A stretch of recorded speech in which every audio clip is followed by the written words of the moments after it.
Hello everyone, this is Anurag Baghel and once again today we are going to discuss about our next topic, digestive system. In last class we discussed about the oral cavity or mouth. ठीक है? Now today we are going to discuss about the next part of the alimentary canal or GI tract is the pharynx.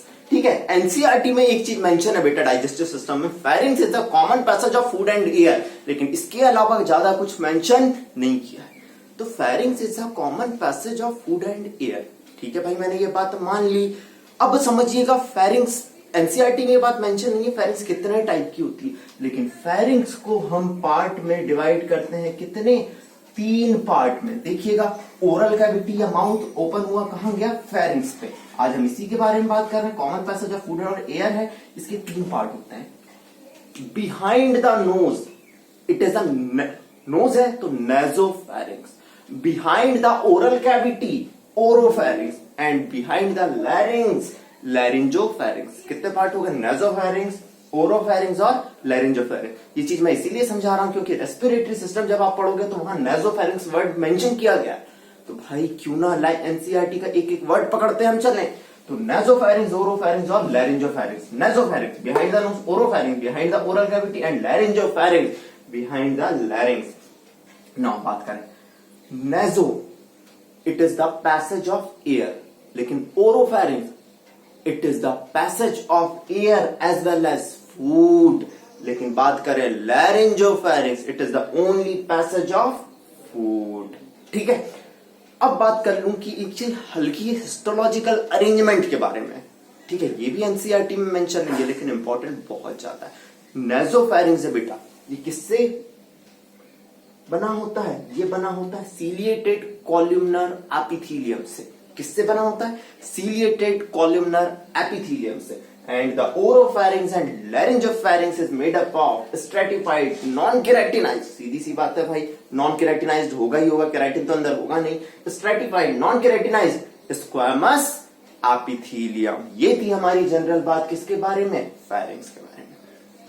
अब समझिएगा, इस कहानी को आगे बढ़ाता हूं. ओरल कैविटी दिख रही है आपको, ओरल कैविटी. ओरल कैविटी अंदर साइड 2 पाइप में ओपन होती है. कितने पाइप में ओपन होती है, 2 पाइप में. एक खाना लेके जाता है जिसे हम कहते हैं फूड पाइप, उसके बारे में हम डिस्कस करेंगे ईसोफेगस में. और एक एयर लेके जाता है जिसे हम कहते हैं ट्रैकिया.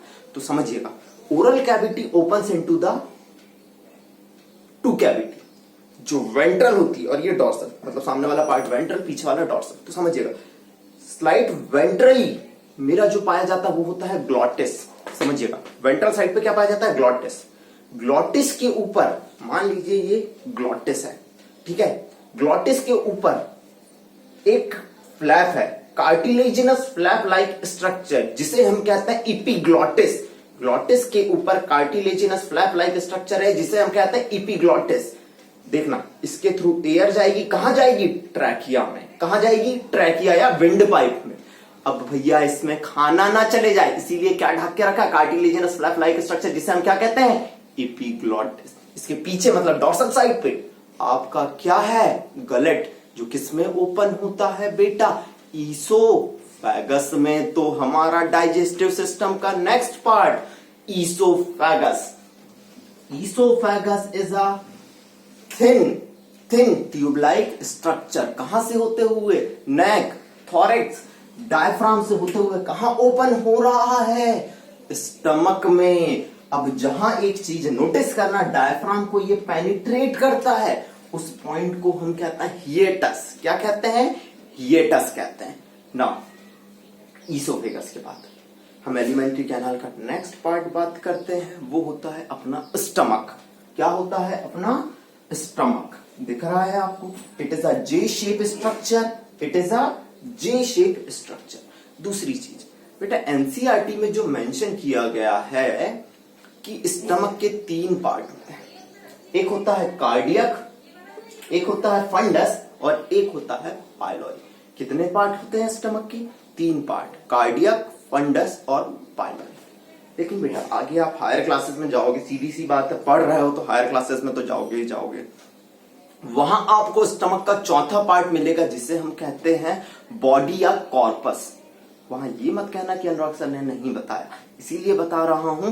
चौथा पार्ट भी आपको देखने में समझ आएगा, जिसे हम कहते हैं बॉडी या कॉर्पस। दूसरी चीज समझिएगा, ये ईसोफेगस है, ये एक स्फिंक्टर के थ्रू कहां ओपन हो रहा है? स्टमक में। किसके थ्रू? स्फिंक्टर के थ्रू। स्फिंक्टर बोले तो मतलब ऐसा कि भाई ढक्कन लगा हुआ है उस जगह पर, ठीक है। उसे हम कहते हैं, देखना स्टमक के लिए वर्ड यूज करा मैंने गैस्ट्रो, और इसके लिए यूज करा ईसोफेगस। उसे हम कहते हैं गैस्ट्रो ईसोफेजियल स्फिंक्टर। क्या कहते हैं?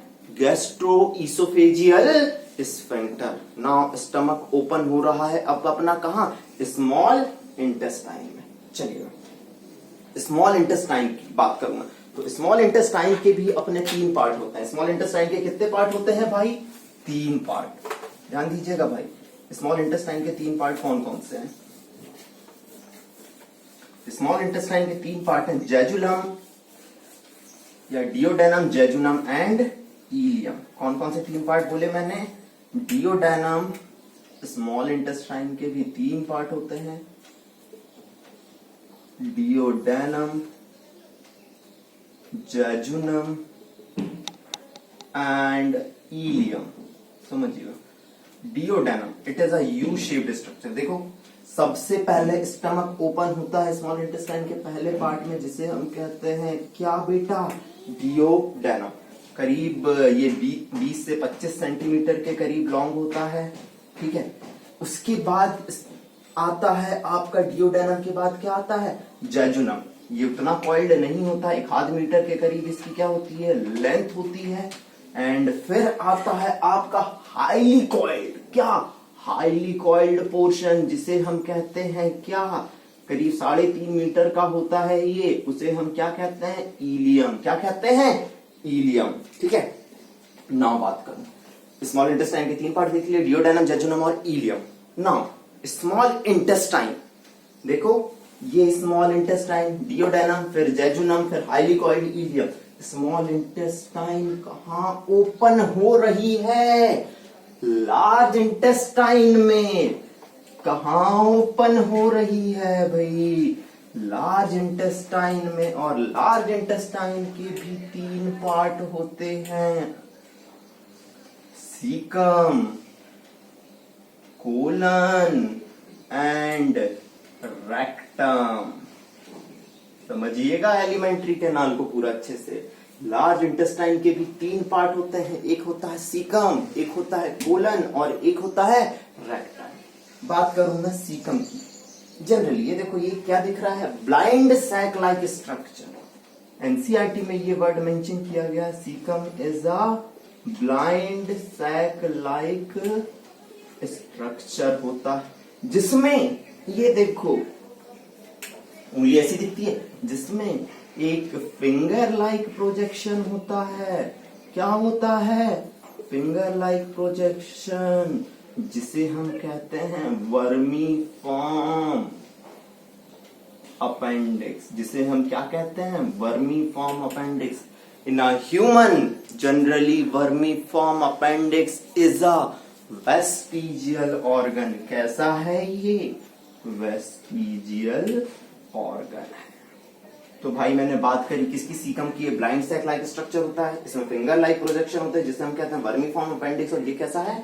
Vestigial organ. दूसरी चीज जो क्वेश्चन पूछा जाता है, बेटा जो सीकम है ये कंटेन करता है सिम्बायोटिक। सिम्बायोटिक, उन्हें अपने से शेल्टर मिल रही है, बदले में अपन उन्हें फूड दे रहे हैं, ठीक है। सिम्बायोटिक, दोनों का बेनिफिट है, दोनों का बेनिफिट है। सिम्बायोटिक ऑर्गेनिज्म जो किसमें हेल्प करते हैं? अपने डाइजेशन में। तो the caecum contain the symbiotic organism which helps in the digestion. चलिए कोलन की बात करूं। कोलन को 3 पार्ट में डिवाइड करते हैं। देखिए, this is ascending part, this is transverse part और दिस इज डिसेंडिंग।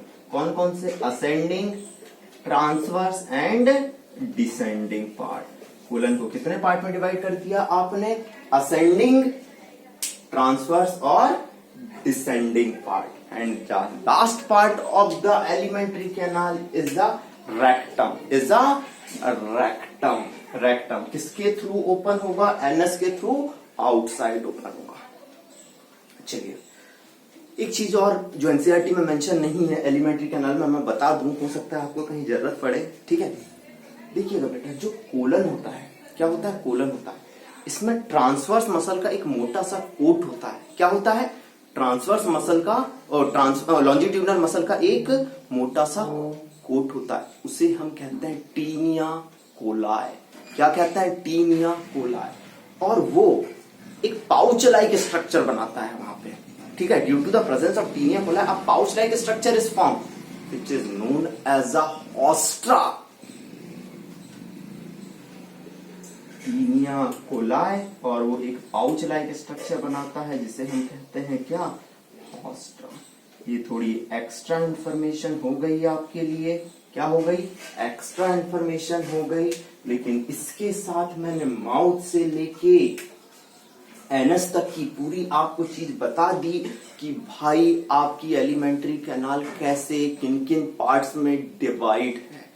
अगली क्लास में मैं आपको इस एलिमेंट्री कैनाल की हिस्टोलॉजी के बारे में बताऊंगा कि ये कैसे हिस्टोलॉजिकल इसमें अरेंजमेंट पाया जाता है, कहाँ कौन सी मसल है, कहाँ म्यूकोसा है, कहाँ सिरोसा है। आज के लिए धन्यवाद।